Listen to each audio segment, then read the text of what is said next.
Harry Potter and the Philosopher's Stone. Chapter 1. The Boy Who Lived. Mr. and Mrs. Dursley of Number 4 Private Drive were proud to say that they were perfectly normal. Thank you very much. They were the last people you'd expect to be involved in anything strange or mysterious, because they just didn't hold with such nonsense. Mr. Dursley was the director of a firm called Grunnings, which made drills. He was a big, beefy man with hardly any neck, although he did have a very large moustache. Mrs. Dursley was thin and blonde and had nearly twice the usual amount of neck, which came in very useful as she spent so much of her time craning over garden fences, spying on the neighbors. The Dursleys had a small son called Dudley, and in their opinion there was no finer boy anywhere. The Dursleys had everything they wanted, but they also had a secret, and their greatest fear was that somebody would discover it.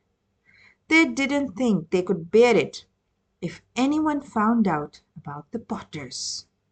Mrs. Potter was Mrs. Dursley's sister, but they hadn't met for several years.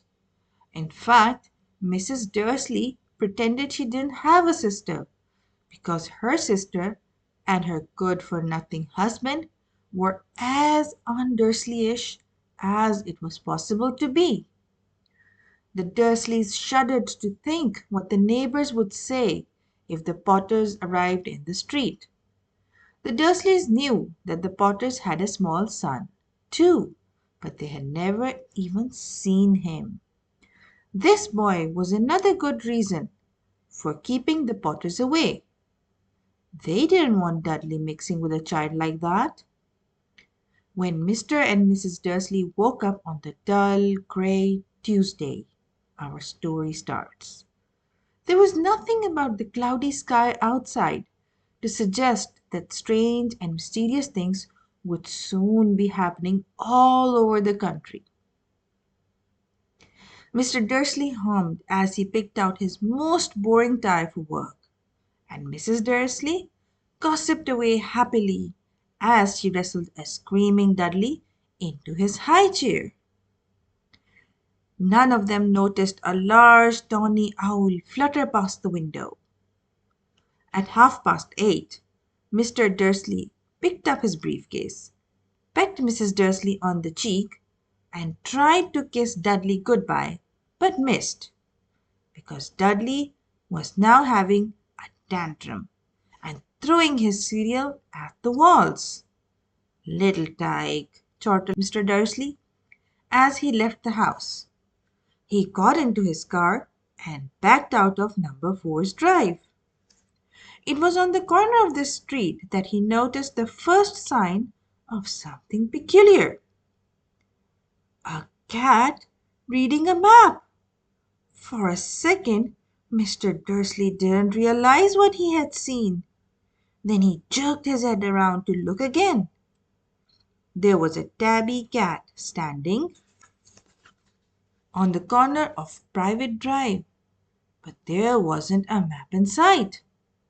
What could he have been thinking of? It must have been a trick of the light. Mr. Dursley blinked and stared at the cat. It stared back.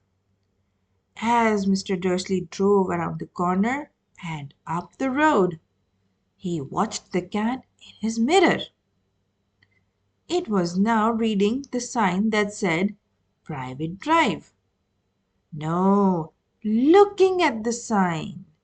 Cats couldn't read maps or signs. Mr. Dursley gave himself a little shake and put the cat out of his mind.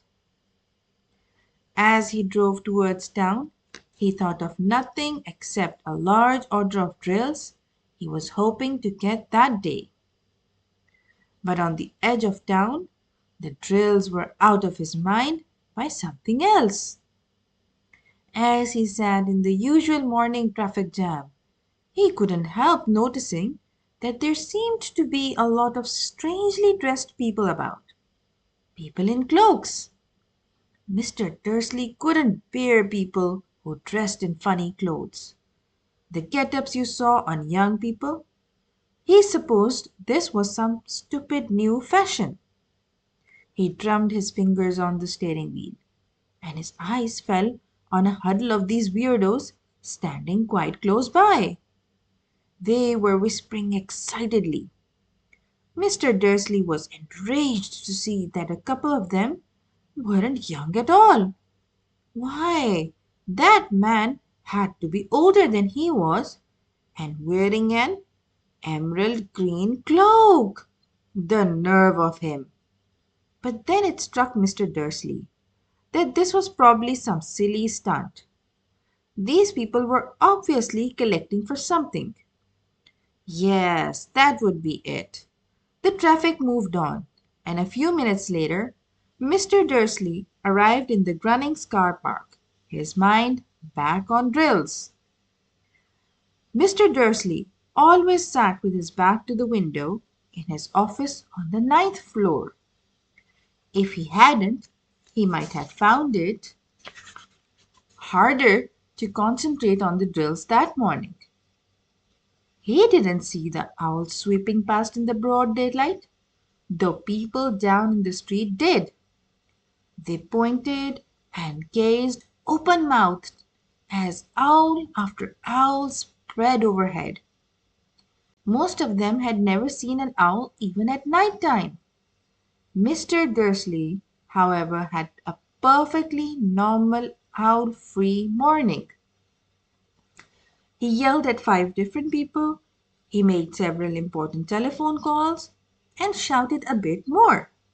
He was in a very good mood until lunchtime, when he thought he'd stretch his legs and walk across the road to buy himself a bun from the baker's opposite. He had forgotten all about the people in cloaks until he passed a group of them next to the baker's. He eyed them angrily as he passed. He didn't know why, but they made him uneasy. This lot were whispering excitedly too, and he couldn't see a single collecting tin. It was on his way back past them, clutching a large doughnut in a bag, that he caught a few words of what they were saying. The Potters? That's right. That's what I heard. Yes, their son, Harry. But what happened next after that? Don't forget to miss in the next video of Harry Potter and the Philosopher's Stone, Chapter 1, The Boy Who Lived.